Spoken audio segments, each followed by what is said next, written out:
Chief of defence staff lieutenant general Anil Chauhan نے آج 27 اکتوبر کو یہاں انفینٹری ڈے کے موقع پر قومی یادگار پر شہیدوں کو پیش کیا خراج عقیدت۔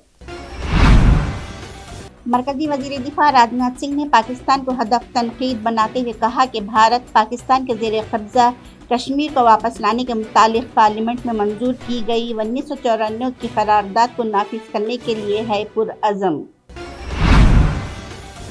روسی صدر ولادیمیر پوٹن نے 26 اکتوبر کو روس کی اسٹریٹجک ڈیٹرنس فورسز کی مشقوں میں شرکت کی جو خطرات کا جواب دینے کے لیے ذمہ دار فورس سمجھی جاتی ہے اور یہ فورس ہی ایٹمی جنگ کی صورت میں ہوتی ہے متحرک۔ کرملن نے دی ہے یہ اطلاع۔ امریکی وزیر خارجہ انتونی بلنکن نے زور دے کر کہا ہے کہ یوکرین کے لیے سعودیہ کی $400 ملین کی امداد ایک مثبت پیش رفت تھی، مگر یہ اوپیک پلس میں تیل کی پیداوار کی کٹوتی کا ہے ازالہ۔ بی سی سی آئی نے صنفی مساوات کی طرف ایک قدم بڑھاتے ہوئے خواتین اور مرد کرکٹرز کو برابر میچ تنخواہ دینے کا کیا ہے فیصلہ۔ وزیر اعظم شہباز شریف نے کہا ہے کہ عمران نیازی ارشد شریف کے ہولناک قتل کو اپنی گھٹیا سیاست کے لیے استعمال کر رہے ہیں اور ریاستی اداروں پر شکوک و شبہات کا کر رہے ہیں اظہار۔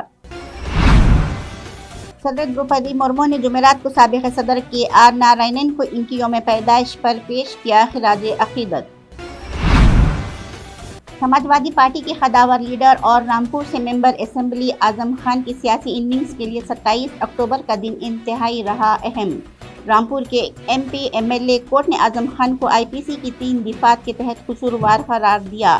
کورٹ نے دونوں فریقوں کو سننے کے بعد اعظم خان کو 3 سال کی سنائی ہے سزا کے بعد اب اعظم خان کی اسمبلی رکنیت بھی ہو جائے گی ختم۔ بالی ووڈ کے مشہور ڈائریکٹر اسماعیل شراف کا بدھ کو ممبئی میں 70 سال کی عمر میں برین اسٹروک کی وجہ سے ہو گیا انتقال۔ بتا دیں کہ اسماعیل شراف نے آہستہ آہستہ اگر تھوڑی سی Bewafai, Bulandi, Suryaa God and Gun, Police, Public, Nishchay دل، آخر دل ہے، چھوٹا سچ جیسے مشہور فلموں کا کیا تھا ڈائریکشن۔